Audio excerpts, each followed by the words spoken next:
خوبیوں کو نگل لیا، ختم کر دیا، تباہ و برباد کر دیا۔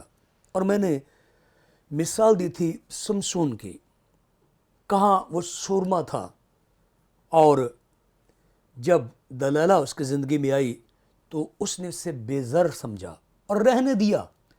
بالآخر اس کا نتیجہ اس کی اپنی تباہی نکلا، اور وہ طاقت، وہ زور، وہ شہزوری، وہ قوت پانی کی طرح بہہ گئی، اور یہاں تک کہ نہیں ہے بلکہ وہ چکی پیسنے لگا۔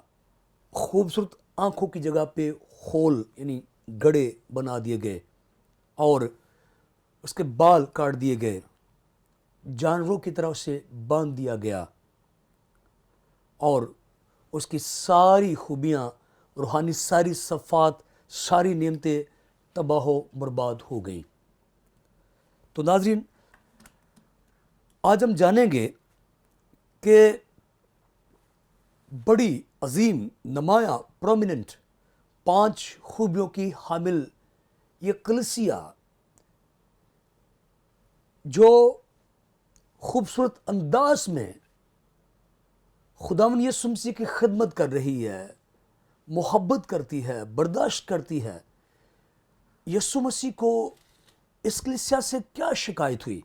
اور میں نے آپ کو بتایا تھا کہ جس کام سے مسیح کو شکایت ہو اور اگر اس شکایت کا ازالہ نہ کیا جائے تو اس کے نتائج بڑے بھیانک ہوتے ہیں۔ گو یہ لکھا ہوا نہیں ہے قضات کی کتاب کے اندر کہ خدا نے کہیں سمسون کے ساتھ شکایت کی کہ مجھے تجھ سے یہ شکایت ہے، لیکن خدا نے اسے دانش، عقل، فہم دی تھی۔ وہ چاہتا تو دلائلہ کو اپنی زندگی سے دور کر سکتا تھا۔ اگر وہ خدا کے ساتھ فیلوشپ میں رہتا، خدا کی مرضی کو معلوم کرتا، تو اسے خدا کی شکایت نظر آتی، لیکن اس نے ایسا نہیں کیا۔ اس نے یہ سمجھا کہ اس سے کیا نقصان پہنچے گا۔ تو ہم دیکھنے والے ہیں کہ یہ ایزیبل کون ہے، اور کیا بالآخر اس کردار کے سبب سے تھیواترا کی کلیسیا جو ہے وہ قائم رہی یا برباد ہو گئی۔ تو ہم دیکھیں گے اس کریکٹر کے تعلق سے لکھا ہے کہ اس عورت ایزیبل کو رہنے دیا۔ اب دونوں تصویریں ذرا اپنی نگاہوں میں ڈڑائیں، تھوڑا سا غور کریں کہ ہم نے 5 بڑی خوبیاں دیکھی ہیں۔ ایک ایسی کلیسیا جو چاروں طرف مشہور ہے، خدمت گزار ہے، اور اگر میں اور آپ وہاں پہ جائیں تو ان کی تعریفیں کرتے ہوئے نہ تھکیں، لیکن ان خوبیوں کے ساتھ ساتھ ایک خامی چلی آ رہی ہے، یا انٹر ہو گئی ہے، داخل ہو گئی ہے اس کلیسیا کے اندر، اور وہ ایزیبل ہے۔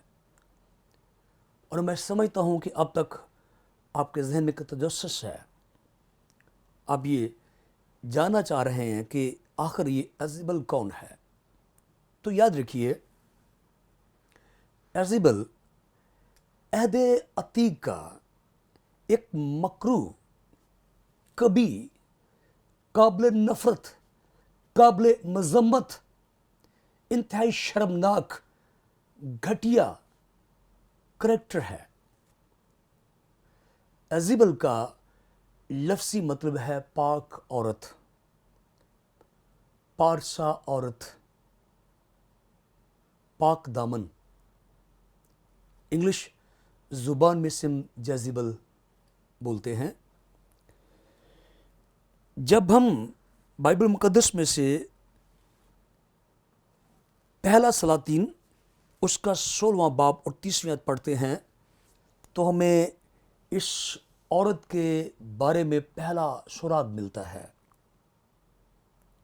میں چاہتا ہوں کہ اس سے پہلے کہ ہم مکاشفہ کی کتاب میں سے سیکھیں، ہم اس عورت کے بارے میں کچھ جانکاری حاصل کریں، تاکہ ہمیں یہ پتہ چلے کہ آخر تھیواترا کی کلیسیا نے اس کردار کو کیوں رپیٹ کیا، اور کیا یہ تھیواترا کے کلیسیا کے اندر کوئی حقیقی کردار تھا یا یسوع مسیح نے ایک اگزامپل کوڈ کی ہے؟ تو میں چاہتا ہوں کہ ہم سب سے پہلے حقیقی کردار سے کچھ جو ہے واقفیت حاصل کریں، پھر ہم آگے بڑھیں گے۔ میں حوالہ دوبارہ بول رہا ہوں، پہلا سلاطین اس کا 16واں باب، اس کی 30ویں آیت سے میں شروع کروں گا، اور جہاں تک ہمارا مقصد حل ہو جائے گا میں وہیں پہ جو ہے وہ سٹاپ کر دوں گا۔ لکھا ہے، اور عمری کے بیٹے اخیب نے جتنے اس سے پہلے ہوئے تھے ان سبوں سے زیادہ خداوند کی نظر میں بدی کی،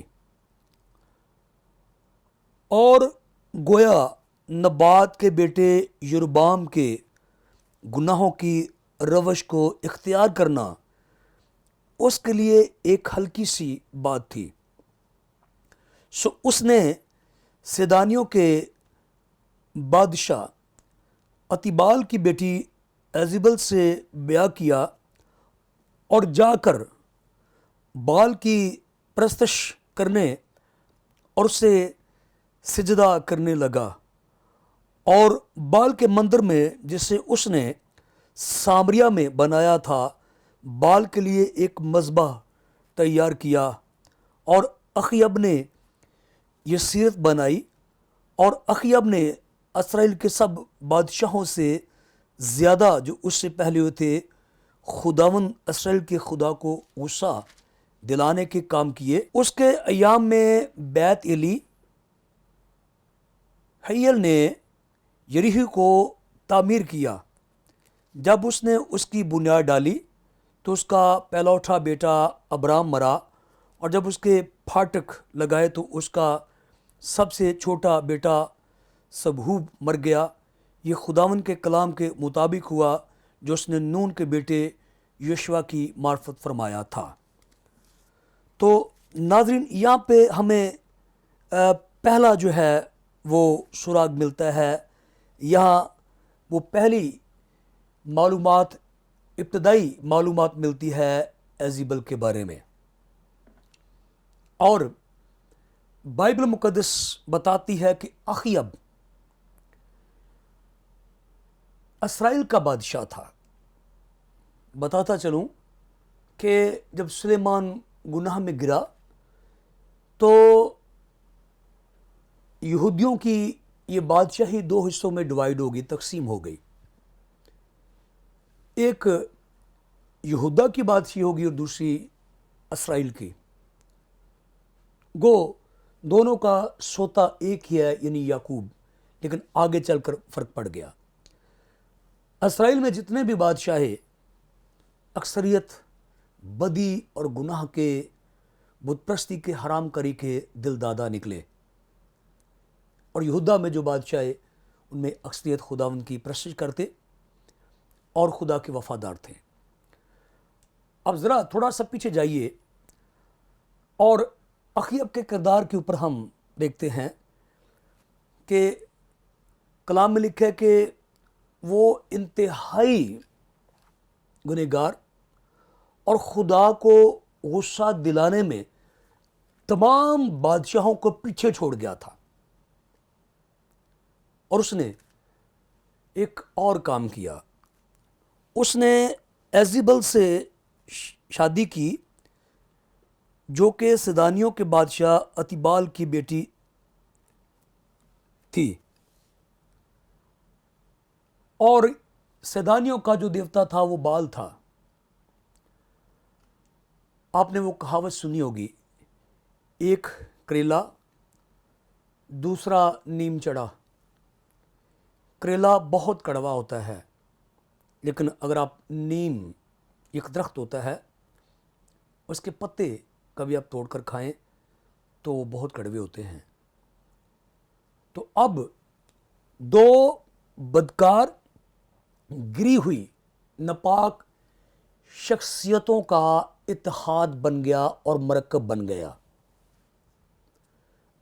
اخیب پہلے ہی خدا سے دور ہے، گرا ہوا شخص ہے، ناپاک ہے، ناراض ہے، برائی, گندگی, ناپاکی, ناراستی کا دل دادا ہے.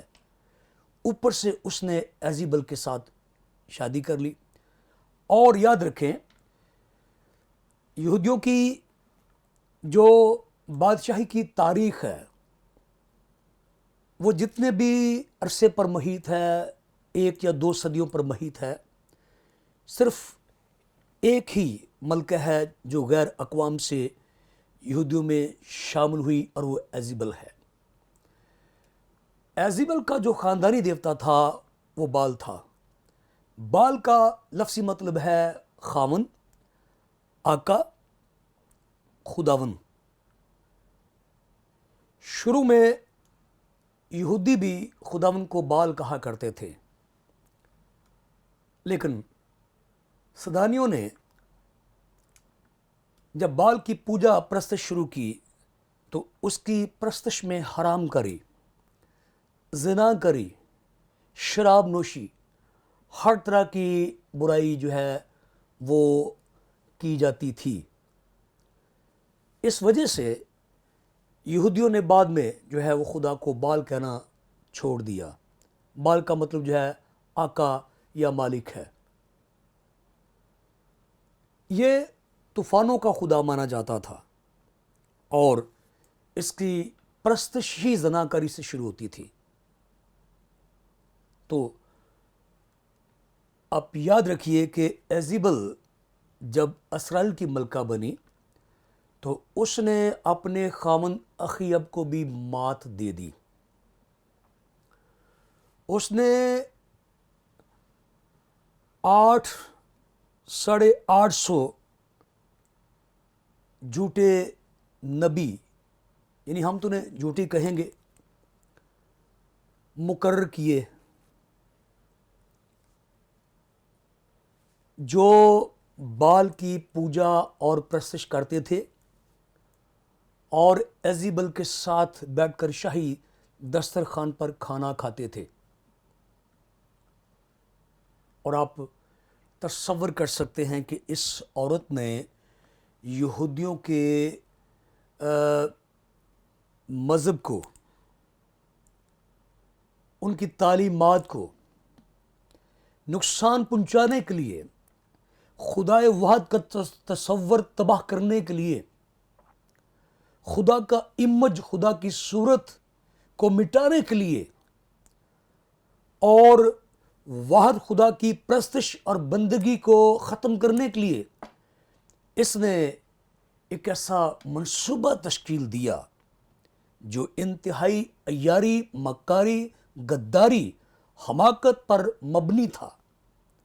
وہ نوجوان لڑکیوں, لڑکوں کو, لوگوں کو اس بات پہ اکساتی اور ابھارتی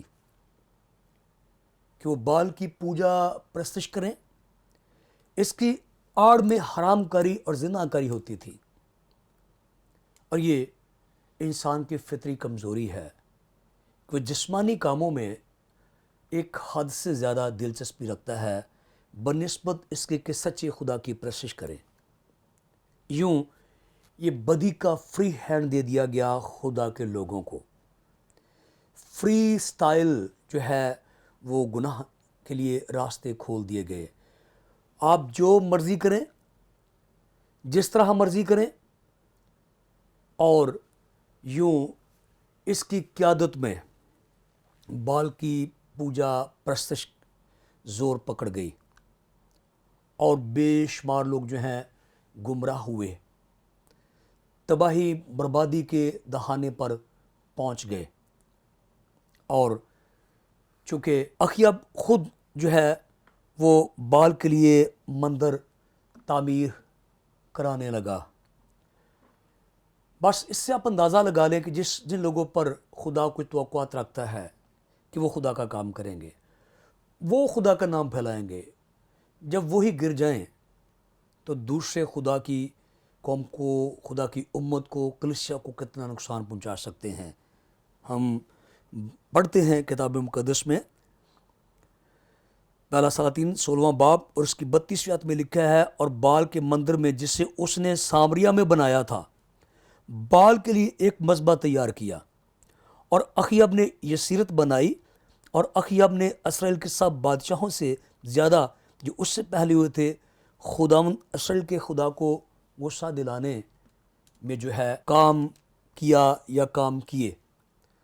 تو اس نے بال کی عظمت کے لیے، اب دیکھیں خدا کی پاک سرزمین پر جہاں خدا کی پرستش ہونی چاہیے تھی، مندر بنائے، اور ان مندروں پہ کیا ہوتا تھا، میں نے آپ کو بتایا کہ یہ مندر مختص تھے، ڈیڈیکیٹ کر دیے گئے حرام کاری کے لیے، شراب کے لیے، بدکاری کے لیے، اوباشی کے لیے۔